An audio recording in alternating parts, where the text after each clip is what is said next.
Ministri i Kulturës dhe Turizmit, Zoran Ljutkov, i cili i rrethuar nga disa drejtor, ka komentuar konferencën për media të sindikatës. Ai i quajti të turpshme pretendimet kundër tij. Sipas ministrit Ljutkov, marrëveshja e përgjithshme kolektive parashikonte rritje të pagave në sektorin publik me 10% nga shtatori i vitit 2023. Ministria e Kulturës kishte propozuar nënshkrimin e një aneksi të marrëveshjes kolektive për harmonizim, por sindikata e kishte refuzuar këtë propozim. Dua të theksoj qartë se si ministër gjithmonë qëndroj në anën e punonjësve të kulturës dhe angazhohem për mbrojtjen e të drejtave të tyre.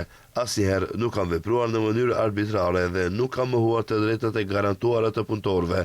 Të gjitha vendimet që marr janë në përputhje me ligjin dhe me parimin e trajtimit të barabartë për të gjithë të punësuarit në sektorin e kulturës. Ljutkov tha se sindikata kërkon që pagat e punonjësve të kulturës të llogariten mbi një bazë më të lartë minimale se ajo e përcaktuar me ligj për sektorin publik. Sipas tij, në vitin 2025, paga minimale për llogaritjen e pagës bazë bruto në sektorin publik ishte 36.037 denar, ndërsa sindikata kërkonte që llogaritja të bëhej mbi bazën e 39.641 denarëve.